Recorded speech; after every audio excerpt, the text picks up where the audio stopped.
दोस्तों, क्या आपके पास भी ऐसा कोई एम्पलीफायर बोर्ड है कि जिसमें ऑडियो सिग्नल कहाँ देना है वो मेंशन नहीं है और आप उसको ट्रैक करके भी समझ नहीं पा रहे हो कि कहाँ में ऑडियो सिग्नल देना है।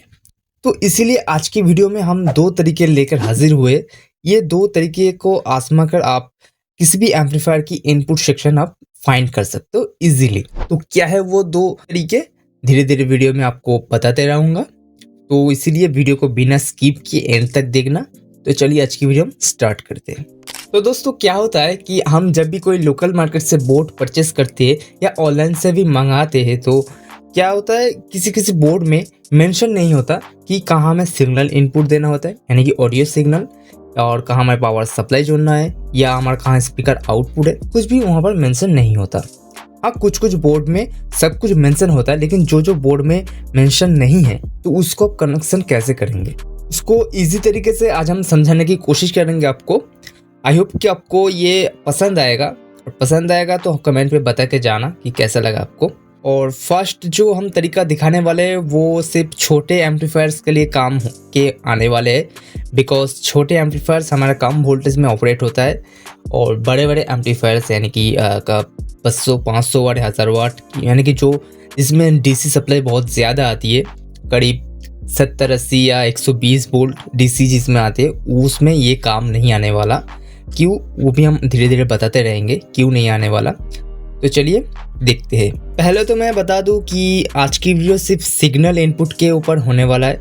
पावर सप्लाई या स्पीकर आउटपुट इसके बारे में किसी और वीडियो में हम डिस्कस करेंगे।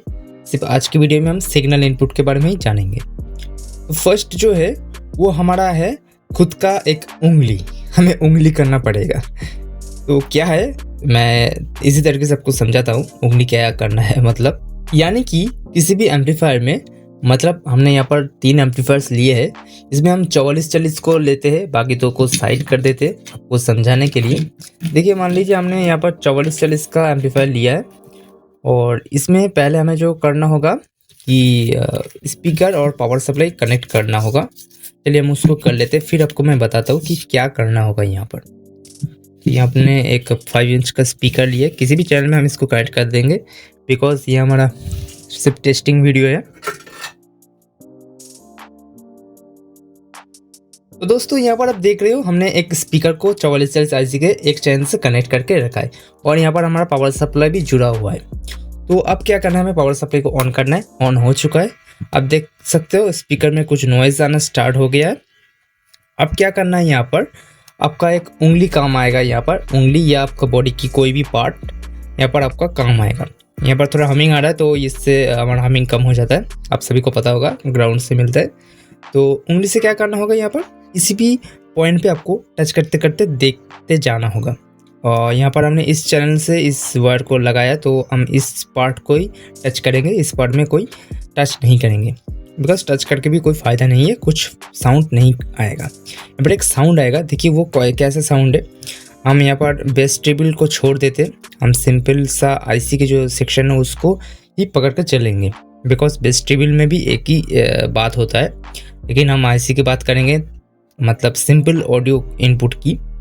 तो इसलिए हम आईसी की जो सेक्शन है वो सेक्शन को हम थोड़ा सा देखेंगे। आईसी की सेक्शन हमारा इस तरफ, यानी कि इतनी सा सेक्शन है आईसी हमारा, यहाँ पर बेस टेबल का सेक्शन है, इतना सा हमारा आईसी का सेक्शन है। ओके, आपको थोड़ा सा मैं सामने से और दिखा दूँ, इतना सा हमारा आईसी का सेक्शन है, हमारा बेस टेबल। यहाँ पर आपको क्या करना है, यहाँ पर आईसी की एक एक पिन में आपको टच करते हुए जाना है। देख सकते हैं यहाँ पर हमने टच करते हुए जा रहे हैं हम। पर एक पिन में हमारा ग्रिप आ रहा है, वो हमारा 4 नंबर पिन है, 4 नंबर पिन, और 2 नंबर पिन में हमारे यहाँ पर ग्रिप आ रहा है। मतलब कि जोर से एक देख सकते हो भड़बड़ की आवाज़ आ रही है, देख सकते हो, एक में धीमी से आवाज़ आ रहा है, एक में जोर से आवाज़ आ रहा है। तो इसको भी मैं आपको एक्सप्लेन करता हूँ कि ये क्यों आ रहा है। पहले तो यहाँ पर जो जोर से आवाज़ आ रहा है ना, इसको आपको पकड़ कर चलना है। किसी भी एम्पलीफायर में आप जब इसको टच करेंगे आपकी उंगली को, तो जोर सा एक भड़बड़ की आवाज़ आनी चाहिए। जैसे यहाँ पर आ रहा है भड़बड़ की, ऐसी आवाज़ आपको आनी चाहिए। तो वो जो यानी कि उसके साथ जो पिन अटैच्ड है हम तो सीधा पिन पर ही हाथ रखा है। यहाँ पर एक रजिस्टर से भी दिया हुआ है, तो यहाँ पर हम हाथ रखेंगे तो एक ऐसा आवाज़ आएगा, तो वो पिन होता है हमारा सिग्नल इनपुट की पिन। और यहाँ पर थोड़ा सा छोटे में एक्सप्लेन कर दूँ यहाँ पर, और 4 नंबर पिन में यहाँ पर हमारा थोड़ा सा ग्रिप आ रहा है। इसका मतलब क्या है, ये म्यूट का पिन होता है, ये अलग फॉर्मेट है। इसमें चॉकलेट से म्यूट का क्या काम वगैरह होता है उसको हम किसी और वीडियो में डिस्कस करेंगे। तो ये मानते हुए आपको चलना होगा कि हमारा इसमें 2 नंबर पिन में हमारा ग्रिप ज़्यादा आ रहा है, तो इसका मतलब ये 2 नंबर पिन हमारा सिग्नल इनपुट का पिन है। ओके, इतना ज़्यादा बात कह दिया, शायद आपको समझ ना आया, तो वीडियो को थोड़ा सा फास्ट यानी कि पीछे जाकर देखिए तो आपको समझ आ जाएगा। ये तो क्या 44 की बात, हम इसको बंद कर देते हैं। अब इस तरह किसी भी आपका एम्पलीफायर हो, चाहे वो 20-30 का हो, चाहे वो 20-50 का हो, या 44-40 का हो, या 62-83 का हो, किसी भी आईसी एम्पलीफायर हो। हमने आईसी एम्पलीफायर यहाँ पे एग्जांपल के तौर पे लिया है, तो बताते हैं आईसी एम्पलीफायर या ट्रांजिस्टर एम्पलीफायर का भी आप इस तरह से चेकअप कर सकते हो। ट्रांजिस्टर का थोड़ा सा इसका बेसिक्स अलग होता है, आईसी की करीब एक ही हो जाता है। तो आईसी में क्या होता है, अब सिंपल सा आईसी की जो पिन है, जिस ऐसे में जितना पिन है सब में एक एक टच करते करते हुए जाना है। जैसे ये हमारा 44 गया, ये हमारा 20-30 है, 20-30 में यहाँ पर लगा एक एक करके टच करते हुए आपको जाना है। ये भी 20-30 है, तो जिसमें आपको ज़्यादा नॉइज़ आएगा, यानी कि जब टच करेंगे तो नॉइज़ ज़्यादा क्रिएट हो रहा है, वाइब्रेशन ज़्यादा हो रहा है, वो पॉइंट हमारा सिग्नल इनपुट का पॉइंट माना जाता है। बाकी उसके साथ आपने देखे होंगे कि रजिस्टर कैपेसिटर वगैरह लगा होता है, उसको बारे में हम बात करेंगे, बाद में बात करेंगे। तो ये तो क्या हमारा फर्स्ट तरीका किया इसको चेक करने का, कौन सा इनपुट है। इसके माध्यम से आप छोटे मोटे जो एम्पलीफायर्स होते हैं उसको चेक कर सकते हो, मतलब सिग्नल इनपुट कहाँ है। और बड़े जो एम्पलीफायर्स होते हैं 500 वाट की, 1000 वाट की, उसमें आप क्यों नहीं यूज़ कर सकते ये उंगली, मैंने वीडियो की शुरू में बताया था क्यों नहीं यूज़ कर सकते, उसको आप एक्सप्लेन करते हैं हम। बिकॉज ये छोटे मोटे एम्पलीफायर्स हमारा बहुत ही कम वोल्टेज में चलता है, ये 12 वोल्ट में चलता है, 20-30 भी 12 वोल्ट में चलता है, 12 वोल्ट 30 वोल्ट जो भी 40 वोल्ट जो इससे ऑपरेट होता है। करीब करीब 50 से ऊपर की जो वोल्टेज है उसमें हमारा डीसी वोल्टेज में महसूस होना स्टार्ट होता है। इसलिए मैं बता रहा हूँ कि 70-80 या 120 की जो डीसी सप्लाई वोल्टेज है सर्किट की, उसमें आप उंगली टच करके मत देखिएगा। बिकॉज अगर आपका उंगली कहीं से भी गलती से भी कहीं एक पिन में शॉर्ट हो जाएगा तो आपको जोरदार झटका लग सकता है। लेकिन नहीं है, लग भी सकता है, नहीं भी लग सकता है, वो सर्किट के डिज़ाइन के ऊपर निर्भर करता है। तो इसीलिए ये उंगली का काम सिर्फ छोटे मोटे एम्पलीफायर्स के लिए काबिल है। तो आइए हम देखते हैं सेकंड उपाय क्या है, यानी कि सेकंड तरीका क्या है जिसके माध्यम से हम सिग्नल इनपुट की पिन फाइंड कर सकते हैं। अगला जो तरीका है, इसको आप हर एक एम्पलीफायर में यूज कर सकते हो, मतलब कि फाइंड कर सकते हो। यहाँ पर हम 2 कंपोनेंट की बात करेंगे, जो 2 कंपोनेंट को आप फाइंड करके सिग्नल का पता लगा सकते हो, यानी कि सिग्नल कहाँ देना है इसीलिए आप पता लगा सकते हो। वो क्या क्या है कंपोनेंट, वो हमारा है कंडेंसर एंड रजिस्टर। ये दोनों की मिलावट के एक नेटवर्क बना होता है हमारे इनपुट सेक्शन में। कई कई में आपको देखने को मिलेगा सिर्फ रजिस्टर है, कई कई में आपको सिर्फ कंडेंसर ही मिल सकता है, वो चाहे वो पोलराइज्ड कैपेसिटर हो या नॉन पोलराइज्ड, यानी कि जो पीएफ कैपेसिटर बोलते हैं, जैसे कि यहाँ पर है ये कैपेसिटर हो या ये पोलराइज्ड कैपेसिटर यानी कि इलेक्ट्रोलाइज्ड कैपेसिटर, किसी भी कैपेसिटर हो सकता है और किसी भी वैल्यू का रजिस्टर हो सकता है। तो इसको देखकर आप फाइंड कर सकते हो। बात करते हैं किस किस वैल्यू में ये मौजूद होता है, इसको थोड़ा सा हम बात कर लेते हैं। देखिए, ये ज़्यादातर जो कंडेंसर है वो 1 MeV होता है, 4.7 MeV होता है, 2.2 MeV होता है, मतलब माइक्रोफैराड जो इसके बगल में लिखा होता है ना, देखेंगे तो इसमें लिखा हुआ है, हाँ यहाँ पर 10 माइक्रोफैराड यहाँ पर लिखा हुआ है, जैसे यहाँ पर और भी 10 माइक्रोफैराड, ये माइक्रोफैराड की बात हम कर रहे हैं। ऐसे होता है 4.7 या 2.2 ऐसे इनपुट होता है, या हम ये पीएफ कैपेसिटर बोलेंगे, यानी पीएफ जो बोल रहे हैं नॉन पोलराइज्ड, ये भी करीब 104 से या 222 ऐसा कुछ वैल्यू के होते हैं, वो कैलकुलेशन करके लगाया जाता है। तो आप देखेंगे कि ये जिस सेक्शन में, ये तो सर्किट में हर एक सेक्शन में लगा होता है, तो उसको फाइंड कैसे करेंगे कि हमारा यही हमारा सिग्नल इनपुट का सेक्शन है, उसका भी उपाय है। आप देखेंगे कि जहाँ हमारा सिग्नल इनपुट का सेक्शन दिया हुआ है वहाँ पर एक पॉइंट खाली दिया हुआ रहेगा, हमेशा वो खाली रहेगा। हाँ, कुछ कुछ एम्पलीफायर्स में उससे जुड़े हुए कोई ट्रैक रह सकता है, या उससे जुड़े हुए कोई कंपोनेंट भी रह सकता है, लेकिन ज़्यादातर केस में यानी कि ज़्यादातर सर्किट में वो सिंगल खाली रहता है। जैसे कि यहाँ पर आप देख लो 4440 एम्पलीफायर, मैं इसके सारे समझा रहा हूँ और बाकी के सारे जितने भी एम्पलीफायर्स है आप खुद फाइंड कर सकते हो। उसमें से कुछ भी हम कुछ एम्पलीफायर्स आपको दिखाएंगे। तो पहले 4440 के माध्यम से हम समझ लेते हैं। तो यहाँ पर 4440 में देख सकते हो, यहाँ पर ऑलरेडी तो बता दिया गया V1 V2 यहाँ पर बता दिया, लेकिन हम इसको मान लेते हैं यहाँ पर लिखा नहीं है।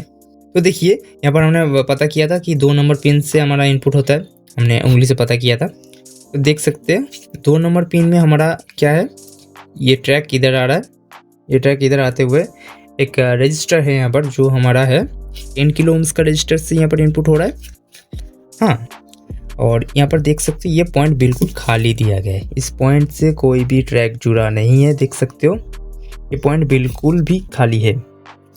आपको अच्छे से फोकस करा दूँ, ये पॉइंट एकदम खाली है, यहाँ पर कोई भी ट्रैक जुड़ा नहीं है। देख सकते हो इस चैनल में भी ऐसा है।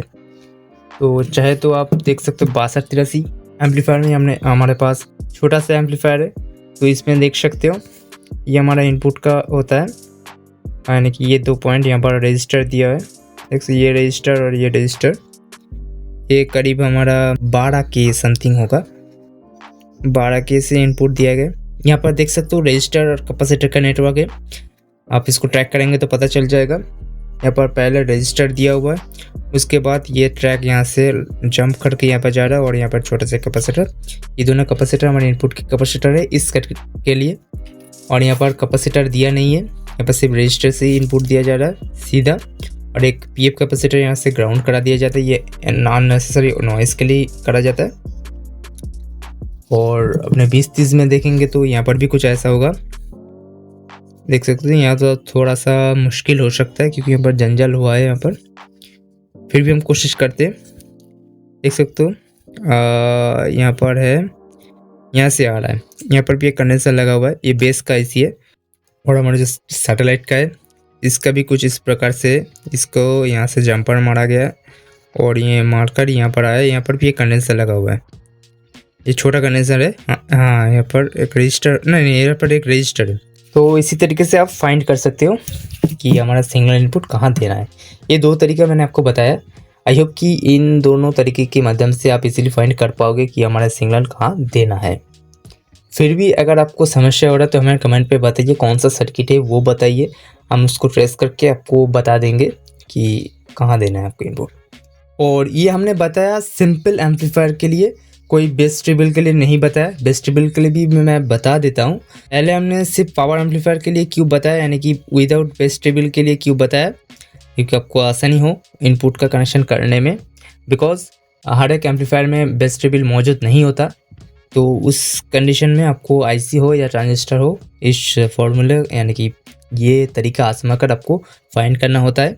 हर एक टेक्नीशियन ऐसा ही करते हैं, और जिन लोगों के पास एक्स्ट्रा नॉलेज है तो वो ट्रैक देखकर फाइंड कर सकते हैं कि यहाँ पर हमारा ऑडियो सिग्नल इनपुट होगा, या आईसी हो या ट्रांजिस्टर हो, उसकी डेटा शीट वगैरह देखकर आप पहचान सकते कि यहाँ पर क्या होगा। मैं ये जो नॉन टेक्निकल आदमी है वो भी समझ पाए, इसलिए मैंने बताया।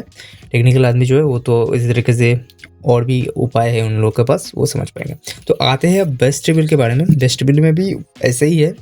बेस ट्रिबल में भी इनपुट एंड आउटपुट में आपको कंडेंसर एंड रजिस्टर का नेटवर्क मिल सकता है या ना भी मिल सकता है, सिर्फ रजिस्टर का नेटवर्क मिल सकता है। यानी कि रजिस्टर इनपुट में, आउटपुट में रजिस्टर, इनपुट में रजिस्टर, आउटपुट में कैपेसिटर रजिस्टर दोनों है, ऐसा कुछ आपको मिल सकता है। जैसे कि हमारे बेस ट्रिबल में देख सकते हो, यहाँ से हमारा जो सिग्नल आ रहा है, मतलब यहाँ पर जो सिग्नल देने की जगह दिया हुआ है यहाँ पर है, यहाँ पर जो है एक कंडेंसर से इनपुट दिया जा रहा है।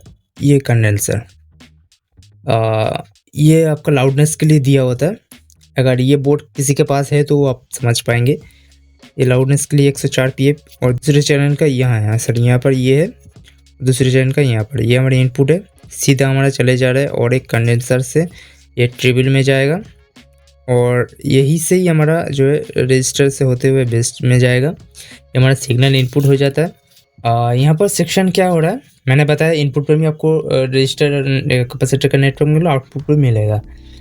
तो यहाँ पर दिया गया कुछ सेक्शन में यहाँ पर पहले कुछ फिल्टर वगैरह यानी कि इम्पीडेंस मैचिंग के लिए रजिस्टर कैपेसिटर का नेटवर्क बनाया जाता है। आपने ट्रांजिस्टर एम्पलीफायर्स में देखे होंगे। और यहाँ से होते हुए इस बेस टेबल से जो सिग्नल बूस्ट होके निकलता है वो हमारा निकलता है कौन से नंबर से, यानी कि कौन से रजिस्टर से, वो आप देख सकते हो।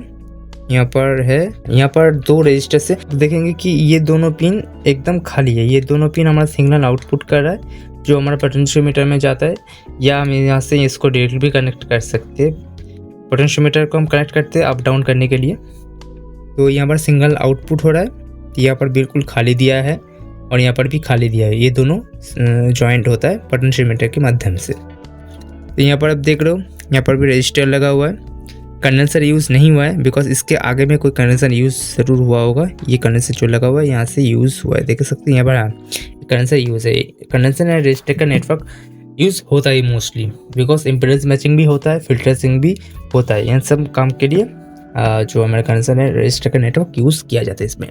तो आई होप आपको बेस टेबल के भी जो समस्या है वो दूर हो चुका होगा और इसमें कोई कन्फ्यूजन आपके पास नहीं है, मैं आशा करता हूँ। अगर है तो कमेंट पे बताइए, हम उसका रिप्लाई ज़रूर करेंगे। और कार्ड के लिए बताने की तो ज़रूरत नहीं है क्योंकि कार्ड के कनेक्शन हर कोई जानता है, उसका आउटपुट कौन सा है, और इनपुट हम तो जानते ही है, हर कोई जानता है। ब्लूटूथ हो, यूएसबी हो, पेन ड्राइव से जो भी है तो इनपुट देते हैं। तो ये रहा आज के वीडियो। ये 2 तरीके से हमने समझाने की कोशिश किया है कि कैसे आप सिंगल इनपुट की पॉइंट को फाइंड कर सकते हो। मैं जानता हूँ कि वीडियो बहुत ही लंबा हो चुका है, लेकिन आप पूरा देखेंगे तो वीडियो एक एक तरीके को हमने कोशिश किया है अच्छी तरीके से समझाने की आपको, ताकि आप दूसरा कोई वीडियो देखने की ज़रूरत ना पड़े या एक नॉन टेक्निकल आदमी भी ये कर पाए करेक्शन इसका। मैं सिर्फ सिग्नल इनपुट के लिए यहाँ पर बताया, फिर बता रहा हूँ कोई पावर सप्लाई या स्पीकर की बात नहीं किया है हमने। उसके बारे में किसी और वीडियो में बात करेंगे बिकॉज सिग्नल इनपुट का भी ज़रूरत होता है, ज़्यादा ज़रूरी होता है। स्पीकर का आउटपुट या पावर सप्लाई वो हर एक आदमी फाइंड कर लेता है। फिर भी अगर आप बताएंगे तो हम इसके बारे में एक वीडियो बना देंगे। तो चलिए वीडियो आज हम यहीं पर ही एंड करेंगे। वीडियो कैसा लगा कमेंट में ज़रूर बताना। अगर पसंद है तो वीडियो को एक लाइक करना, और चैनल पे नए आए तो इस चैनल को आगे बढ़ाने के लिए सब्सक्राइब करना चैनल को। ऐसे नए नए कंटेंट देखने के लिए चैनल को सब्सक्राइब करिए, पास से बेल आइकन कॉल पर जरूर प्रेस कीजिए और चैनल पे जाइए, देखिए नए नए और भी वीडियोस है। अगर पसंद है तो वो भी वीडियो को लाइक करिए, देखिए। तो चलिए मिलेंगे फिर एक नई वीडियो में नए टॉपिक के साथ, तब तक के लिए बाय।